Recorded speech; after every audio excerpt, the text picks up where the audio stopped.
weird. It's like a dress, but it's like looks like a front cover of a magazine, but like all over. Oh, And he just walks around wearing that. Is he like a hippie or? I don't know. I just was like walking past and I was like, Is that all good? oh my god. Is both cameras recording? Yeah. Alright, sweet. Sweet. What episode is this? 5? Yeah, 5. Right. Hey guys, welcome back to another episode of Native. We're episode 5 here, and we've got Tina Says here on the podcast. Hi. Hey, Tina. Hi. How's things at the moment? I hear you're on tour at the moment, and you Yep. just started off in Margaret River. And Yeah. from the stories that I've seen on Instagram and all your socials, it sold out, and it was quite a large audience that turned up. Yeah, it was actually surprisingly quite a big night and packed out. I didn't expect that for Margaret River. Especially everyone was quite engaging in the music and stuff. Yeah, that's cool. Yeah. How do you find sort of the more regional towns? Have you played just Margaret River before? Or? No, I played in Geraldton. Yeah. And that was a bit different. I guess they didn't really like the music Yeah. scene there. They're a bit more of a hip hop place. Yeah. But Margaret River were full Yeah. into it. They were just rammed up we had to have a fence in front of the stage because everyone was just like rammed up. There's people on shoulders. Just didn't expect that. It was pretty cool. How many people was that? Like a couple hundred or 500 or something? About 450 was the capacity, but I think they were able to open a few more spots. That's wicked. Yeah. And you got to play out some of your tracks. How did they Yeah. experience that? Was it pretty good vibes from? Yeah, good reaction to Elevate. Like obviously people kind of know about it now, which is cool. And I played out this single that will be coming out next, and which is the first time I'm talking about it. Yeah. But yeah, there was a pretty cool reaction to that as well. Yeah. So when is that coming out? Or we're getting a sample cleared, so it's just as soon as that, probably after the tour. Yeah. Oh, wicked. Try and milk Elevate for as long as we can. Yeah, yeah. It's a dope track too. What's that track called that's about to come out soon? We Live or Die. Alright, sweet. So we'll keep an eye out for that one. Yeah, Elevate has actually just shot through the roof. I'm not really as much as a house fan, but that song is actually, I don't know, just a heater. Dude, Thank you. The bass line on that's just like... Kind of unexpected. Yeah, it wasn't like that unexpected, but like it just hits you like pretty like really right. Yeah. And you've got some other gigs and stuff lining up. I hear you're on the Fisher lineup. Yeah. Going around Australia. Yeah. And how'd you sort of get on board with that, or they ever contacted you? Or? My manager lives in Melbourne, Yeah. and he works with Sets on the Beach, and they were putting the tour together, and he just put my name forward. Yeah. But it was on the cards for like 2 months, and I wasn't meant to get told, but they had to tell me because of other reasons. And then so for 6 weeks I was like, am I going? Like I really need to know. But we're waiting for Fisher to approve it. And he then, because of the fires, he had like all this other stuff. He was touring in America and stuff, so it just took a while. But yeah, when we got the final approval, I was like, cool. Now I'll live at Triple J. I'm dubbed the Fisher approved Tina Says. I'm like, cool. And you've on top of that, you've got also Triple J Mix that you've just done. Yeah. That just came out on Saturday. Yeah. Yeah, I was pretty happy with that. I'll have to have a listen to that. We'll drop a link to that in the comments. Cool. And what have you been listening to throughout the week? Dude, I've just been listening to a bunch of your tracks. It's pretty much since last night. Yeah. Just had my fucking speakers banging. Sorry to the neighbours. What I really liked about your music is like you started off with a more like techno vibe. Which one? What was it? With Me. Yeah. That song was pretty dark, and like the vocals on it kind of sounds like Nina Kravitz a little bit. But then like the last 2 tracks, is it Sweat and Spin. Elevate and Spin, Elevate as well. It's really like electro, and it's like really dancey, you know, like it's pretty I fun. guess it's Cool. just a progression Yeah. as an artist. I didn't really know what I wanted to do. So I was just trying to wonder, what was your story behind those tracks? Like, Those ones. Actually, those ones came after a pretty significant moment in my life. Not to get all like teary or anything, but my dad passed away, and I took a little bit of a break from music. And then when I came back in, I kind of just got a little bit more experimental, and I think it was a place in my life where I started getting better and things started just clicking, and just my production was flowing quite a bit. I guess when you do something for a long time, it tends to become an escape as well. Yeah. So Sweat actually was just a random track, and I had been playing with Greek samples. I think it's called the bazooka. The bouzouki. Okay. So it's bouzouki. No. One's a gun, but bomb. The other one's the Greek guitar. yeah. And it never worked, and then I just like that day just kind of came together. So that track was mostly towards my dad, and that is quite a bit darker than Spin. But I was again just experimenting with sounds. Spin, that was the first time I just played around with piano sounds, and then I had that vocal already in my head, what I wanted, and then I sent it to Rhea Lee, Shot One's sister, and she was able to like elaborate on it, and because that song's a bit more about anxiety from social media and overthinking things, and you shouldn't overthink things, but you just do, and yeah, it just came together, and we just thought it was a solid track. So at this stage, we've kind of come out with more of like the tracks that we think are the good ones, the magic tracks. But it was beginning of last year that we realised that we should probably hone into a style a little bit more, just while I'm starting out. So we're just trying to stick to like the club, heater, fun kind of stuff, and then we'll just probably grow from there. Keep it tropical. Tropical house is always good. What have you found when you start off a track? Where do you sort of draw inspiration from? Like obviously the Sweat track is something personal, but say from the other tracks like Spin or Elevate, do you always jump to keys first, or what's your sort of... Probably with bassline melodies. Bassline melodies, because I find it easier to write the core and build around it. So I just try to build as much as I can in that loop, and then carry it from there and build it from there. And is that just a mixture of like half external plugins and stuff, or hardware, or... I have a MIDI controller. I do have the Korg synth, the Minilog. I haven't used crazy amount of sounds from it. I find that keeping it simple and easy is the best way to go, because as soon as you start adding all these other things in place, it almost takes away from the creativity. There are certain things when I want to experiment, or a lot of the filter sounds come from the Minilog, because just Minilog, just because either way, you have more control over the filter, and you can actually play with the keys and stuff on it. I really like it, but mostly MIDI controller and just plug in synths. I have used the Moog, the bass. It's like a bass. What's it called?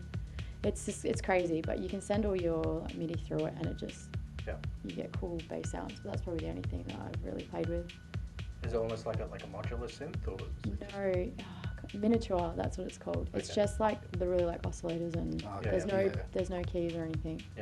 Kind of cool, because I wouldn't know how to use it really, like kind of, but it's more see what you come up with, and then you just save it all to audio. You just fuck around with the knobs and see what sound you can figure out.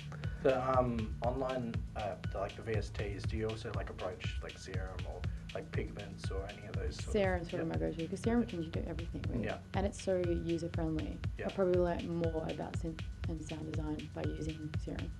I do use Ableton plugin stuff too, like Operator and stuff. Wouldn't know how to use them as well, but they're good for, I've just saved a lot of like sub-bass sounds or filter sounds they're good for. Could you possibly just talk through maybe just like maybe your steps that you take when you start off, I guess, with your middle like pianos or leads, and sort of the chains that you possibly would attack when you're writing ideas down? Okay. So like the whole process, or just from the... Just maybe like one chain that you might have on a channel, like a piano. To be honest, it's always different. Like I don't even have any saved. I always just whack on what I think would go well. Like most of the time, I have like an LFO plugin that's free from Xfer. I really like bass. What's his name? I'm so bad at remembering names. That's alright. But there's this few cool like little free like plugin things that I found that are really cool for just like weird sounds and adding effects and stuff. But I wouldn't really have a go-to like chain. I guess like always EQ, like all my low ends, because you just don't need them. I don't even use compressor that much, and I think simplicity, like simple is more. I find a lot of the tracks that are over have too many effects, too much stuff, it gets real muffled. I end up just stripping it back, and that's how Elevate's so clean. That's why when I hear it so clean, and a lot of the tracks are quite pure, my like first guess when I hear them is like you're using like Contact or some sort of VST like that. But like you said, simplicity is the key.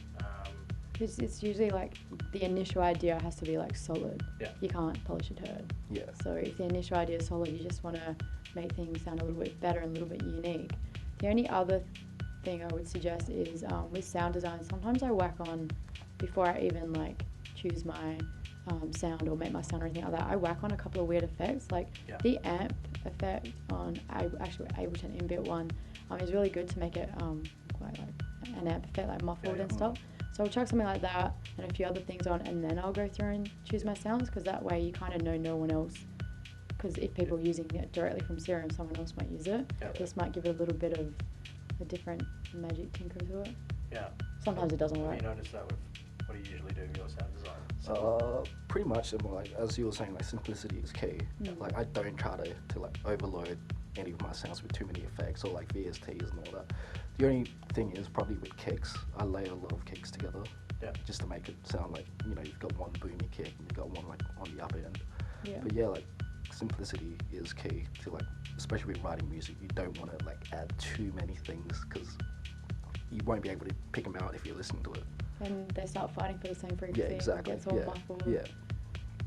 And yeah, like if you got like a really good, you know, with Elevate, really good bass line, that's pretty much all you need. You don't need any of those other effects. Yeah. That Just a couple of incidentals and that's pretty much done. Yeah. Exactly, yeah. I also find like when you are writing your loop, you have, and when you start out, you kind of just want to be like, oh, what can I add in? What can I add in? But maybe it's less about adding in and more about manipulating the sounds you already have.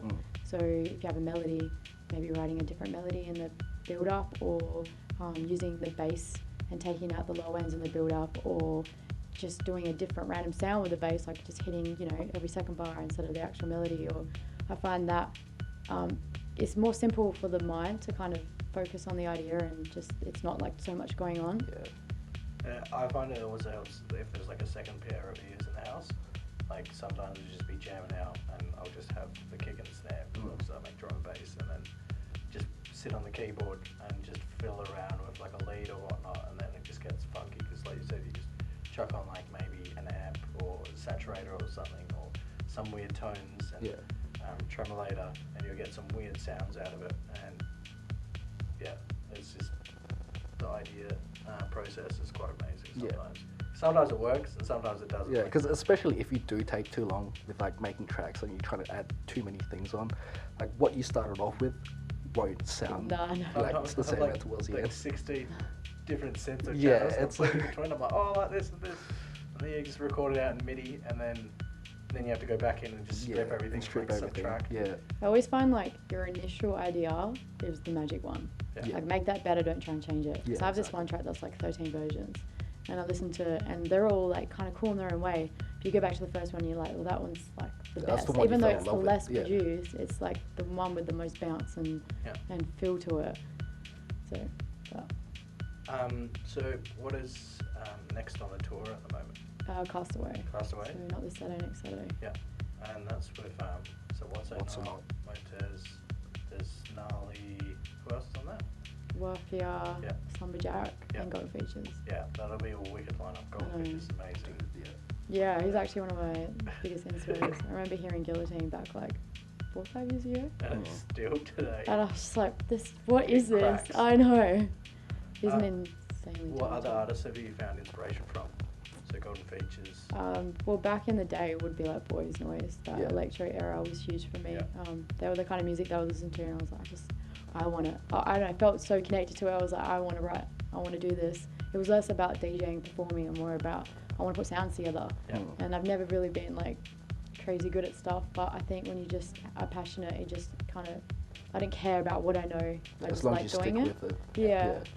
But other artists, like, I was when I was like 17, like, and 18, the biggest festivals were like Stereosonic and what are the other ones? There was Future music. yeah, so I was Big real Day into Out. EDM. I loved like Calvin Harris and Yeah. Wolfgang Gartner and all that stuff. Like, I was huge into that, but it wasn't until I started listening to like Boys Noise, Mr. Uzo, like all the weirder kind of stuff. So Errol Feed Me, Alkan. even Liquid Stranger's quite cool. Yeah. Like, I don't listen to that, but I like source ideas from it because you hear some of the stuff and you're like, how do you That's even what I've make been this doing sort of lately. stuff? But Yeah, like that's a cool sound. That could work well in this current music. Like, it's the same realm. with me with my inspirations. Like I listen to music that has no correlation to my sound. Yeah. And like I'm like really big into like bicep and like all those. It's sort of like not really breakbeat, but like their drum patterns are just so insane. Yeah. And I'm like trying to emulate that with my type of sound, and it's like it's a good inspiration to draw from. Bicep are a huge inspiration as well from the fact that they wrote like they've been around for a long time. Same with Camel Fat. and they would, but Bicep specifically, like writing heaps of club tracks, doing heaps of remixes, and you listen to some of the stuff from ages ago and they're like pretty average. Yeah. And then, you know, at the end of this whole thing, they just put out a solid album of what was their sound. And I really kind of look up to that because, you know, I'm kind of doing these different things right now. But hopefully, you know, in like 5 years, I can actually just put out like a concept album that's like different. Yeah. That's me. That's just something that I want to put together that I've learned through all this process. And there's a story behind it. So. Yeah.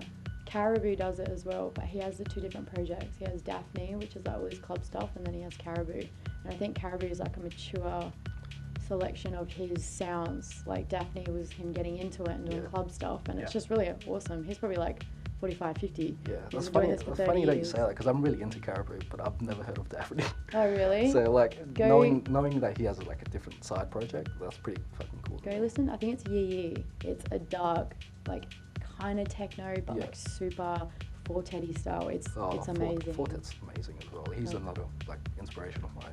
Like because it's weird music, that but remix of Opal is so fucking it good. works. There's some weird sounds out there, like a lot of glitch hop stuff, which I'm not listening. You know how it's produced, so that's what intrigues you, because there's just some sounds that you're like, Yeah, it's like how the fuck did they make that sound? Even like with the flume sort of style music, how like the smart way of using all those arpeggiators and how it's like rolling sort of thing. What I really love Sounds so about fluid. with Flume, I really love his kicks because it's so offbeat.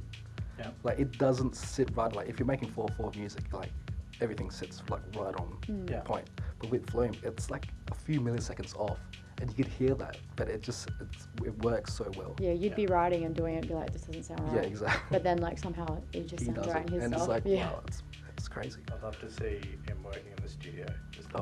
He'd probably work so fast, our brains would be like, It's what? Like, how the fuck did you make that in 2 seconds? What, you've got a whole song now? Oh, Percolated that's to my the coffee left. break. So, what moves have you got planned for 2020? Besides the single releases coming out, have you got working on an album or an EP, or just trying to produce as much music as you can? Pretty much the last. Yeah. Is that the last? Yeah, A lot Yeah, it's just this tour kind of came around a lot faster than we expected. We were kind of leaning towards another single and do it towards the end of the year. Yeah. But with the opportunities that have just come up, we Hit the turned ball it. running. Yeah, so that's why the next single has been a bit of a focus. Just I had a few ideas running through, but I've got 2 singles that are pretty much almost finished, and that's going to be the go for the end of the year, and then obviously just push for the festival shows and stuff, and just keep writing, just keep the momentum going. And your live mixes that you were hosting, how many episodes you got? 4 of them? Yeah. Yep. For body control. Yeah. How's that sort of, is that moving, or are you just pushing that aside and writing about that later? It's there, but because the last time we actually did a ticketed thing at a venue, and we had about like 80, 90 people come through on a Thursday night, which was awesome. That was at Mike? Yeah. Small club? Yeah. But unless I think I can do something better or bigger, I'm not going to force it. Yeah. I'm just going to wait until, I think I have the people there or the venue there or a cool location and do another private one. But until we have that together, plus all the mixes I've been doing for Triple J, a few of the blogs, it's good just to put a bit of a pause on it because it is quite a bit of work. And it takes it a is lot. time consuming. Yeah. Any project, like this podcast, is the planning, prepping, and then actually producing the final product. Yeah. Ideally, one day when things are there, it would be cool to do, one over East or something, because then there's a whole bunch of new people to tap into that haven't been to one before. Yeah. I think that's what made the one at Nevermind special, because people were like, oh, I've been seeing this, like I want to actually go to one. Yeah. And it was great. It was. It looked awesome, the turnout. Yeah. You had Evelyn and Olana featuring on? Yeah, it was cool because I taught at your show last year, so I met heaps of new crew, but they're all legends, and we partied together at Habitat and stuff, so I just gave them opportunity and they wanted it because there was no pay or anything. It was all the money went to a charity and stuff. So it's cool that they jumped on. They were hell keen. Well, those sorts of projects are just more for exposure, and you love doing it because everyone's always passionate. So, well, it was an idea because we were like, oh, it's crazy that it hasn't really been tapped into. I guess it's a hard thing to produce, but there's obviously mixes from artists going up all the time, and then you've got your boiler room and your circle, but no one's actually just doing it as an artist for themselves. So that was the initial idea, but obviously the platform of YouTube and copyright, as you were saying earlier, It flags sometimes. It flags, and it's hard, and it's really hard to get people to leave social media and go to a different platform. Yeah. So until you reach that tier where people are like putting a mix on and they're like, oh, I want a Tina Says mix, it's not going to get much momentum, but also it doesn't mean stop doing it. Yeah. It kind of just means put along Just and then keep work building harder, it up. Yeah. Because once it starts kicking off with any project, they're going to be like, oh, what other content do they have? Yeah. And Exactly. you want to There's have just like all this other shit. yeah. And they're like, oh, what? These guys have been doing it for like 2 years or You 3 want a years. back catalogue of like Yeah. all your shit, just so when a few years down the line when people like pick you up and shit, And it's same like, they'll with look like back. progression. Like Yeah. we've only been doing this for like maybe a year now, the Native Project, and Yeah. the progression of like the episodes has been getting better and better. And same with what Boston Switch said last week of his music is Yeah. progressing. So And you you, keep want, at you it, want to being like show persistent, people your just progression develops, as well. yeah. This is That's when I true. started. This is the type of music I've been making. This is the skill level I was at. And like a few years later, they'll be like, oh, cool. Like this guy started off like at that point. They're not at that point. We'll see what's happening. Yeah. 5 years down the line. See what That's point just they're purely like just not giving up because it gets at. Yeah, too exactly. hard. Eh? Yeah. Because there's just many don't times give I up. was like, no, I'm done, The throwing in the towel. towel. Yeah, I've been the there towel. so many times. Seriously, at the beginning of last year, I was like, I don't even know if I want to do this anymore. And I started doing like marketing stuff, and I was like, I just want a 9-to-5 job and some Yeah. security. Yeah, I want to stop being exactly. up late. Yeah. And then all of a sudden, it was almost because I had that feeling, I just had this wave of drive, and then just wrote all these ideas, and then it all kind of this year has only just come together. Yeah.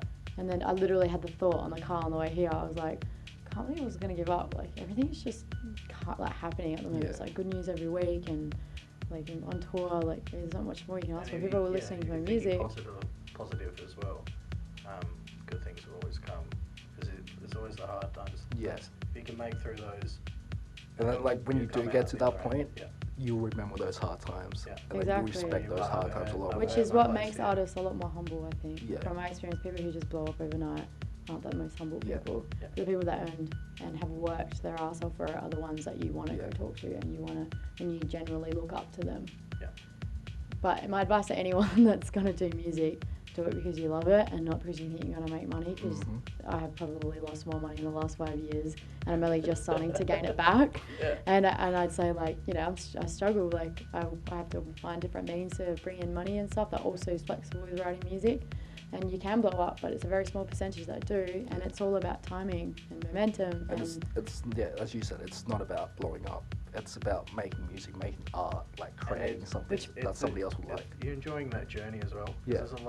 there's the little things, like if you're playing in front of a crowd, let's say in like a small venue, Yeah. but like every person is vibing off a particular track. And they're all your Or- best mates yeah. as well. And usually Yeah. it's like, fuck, man, That's you know, even my harder friends. to play in front. Yeah. I played at the That's true. court for a gig, and Yeah.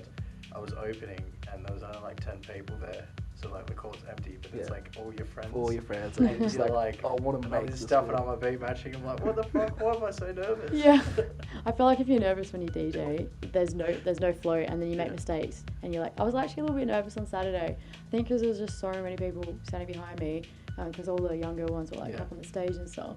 I got a bit nervous, and then I kind of made a huge mistake with a mix, and then I was like, oh shit, what am I doing here? Like trying to, sorry, I was swearing. So I was trying to fix it up, and then later that night I looked at the guy running it, and he was like, good set, man, that's so good. I was Yeah, like, did no. you hear that big fuck Yeah, up? yeah. He's like, I did, and I go, it happens to the best of us, surely. What else have we got to cover?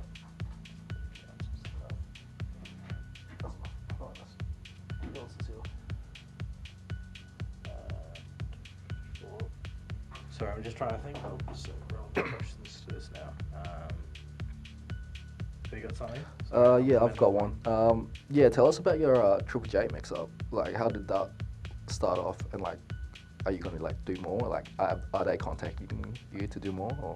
I think it's Andy Garvey that does mix up, and then I don't know who does the Friday one, but it kind of changes every month because sometimes Yeah. I get a guest person in for the whole month, Yeah. and then sometimes I just have guests in. But they just sent an email to my team and said we want to have her on this night, kind of thing. I don't think I'll do another one anytime soon unless it's like the actual guest one for the whole night.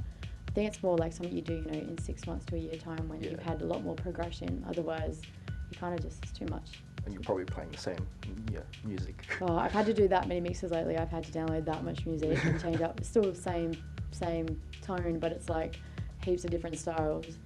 But yeah, I actually was really proud of that mix-up set. Like I did 5 different versions until I was like, okay, yeah, this is the one.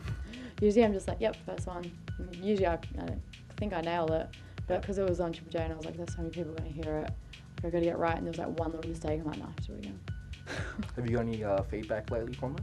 Yeah, Like, a few people that actually can- messaged about the single because they know where the song was sampled from, and I thought that was Nice. pretty cool.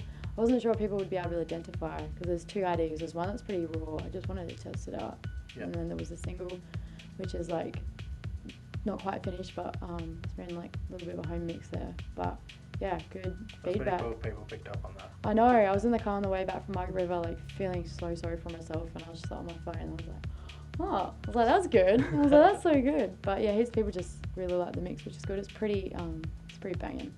Because they said bring whatever you want to the table. Yeah. So I was like, I'm going hard and I'm going weird. You also played at Habitat's festival recently. Yeah, which both was of them. out. Where was that? The Araluen. Yeah. How was that experience? Because that was like not a new festival, but just from all the videos and like Instagram posts that I saw, it actually looked like a really cool setup. I reckon hands down it was one of the best festivals in Perth. Yeah. Only because a lot of the time when you go to festivals, it's like a scene, it's a social surrounding. People are there for the music, but they're more there to like see their friends and get fucked up. And I felt at that specific event, because of the artists that they booked and the people that they pulled, everyone was actually there to go see acts. And seeing artists like Cora, who's this Californian, real chill, obscure, like house music producer, and seeing people actually know his music on the stage, like getting into it, was really, I just thought it was a wicked moment. Yeah. And it was the first and only set I can say to this day that I was the like 110% engaging crowd. Like I was just, kind of gives you this whole different energy when you're playing.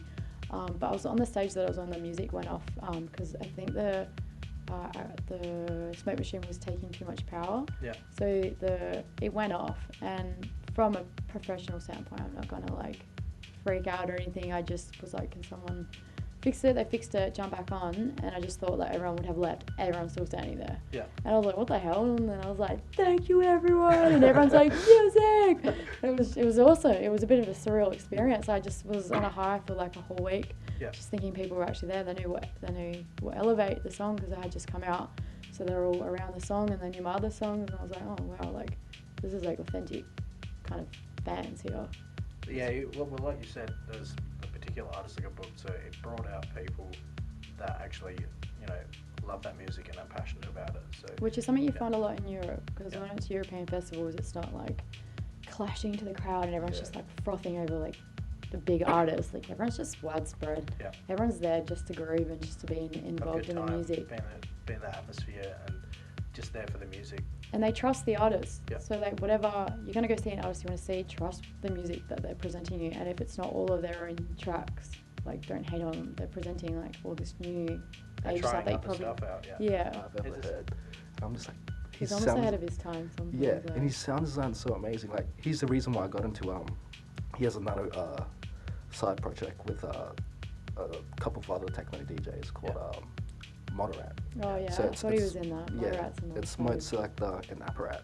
Yeah. So like, and they like their albums, like they've only released 3.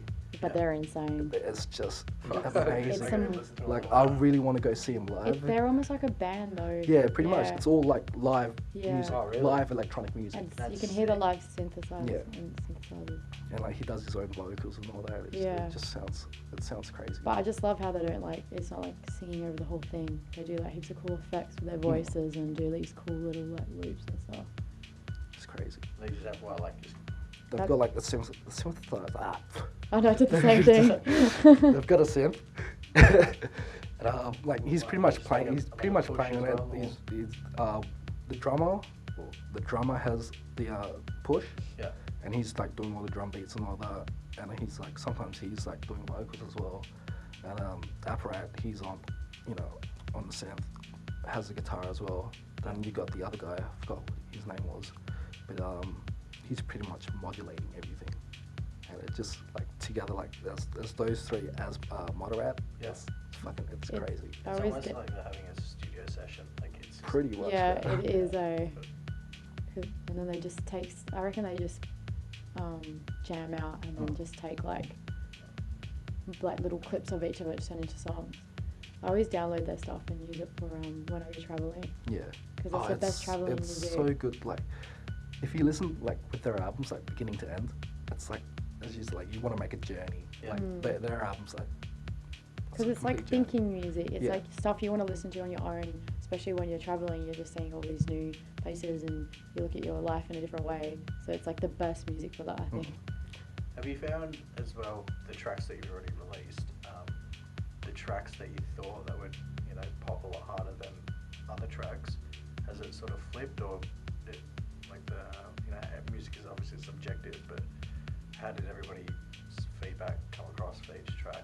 I think I have a bit of a weird answer to this one. Yeah. I think a lot of it has to do with your team behind you, Yeah. how you're releasing a track, the timing of the track, and actually whose ears you're putting it into. Like Elevate was the first time released off of a label, and it got heaps more momentum, heaps more plays, heaps more streams and all that. So obviously there's a lot more feedback because it's kind of hot right now. Well, kind of was. It's been 5 months now.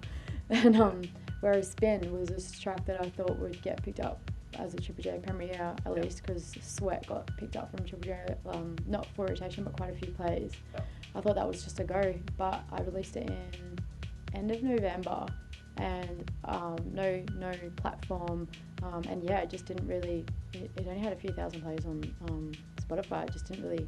People that have heard it loved it, Yeah. but it just didn't really get much momentum. So I find a lot of that to do with, like I said, timing. I was probably competing with a bunch of other artists on Triple J.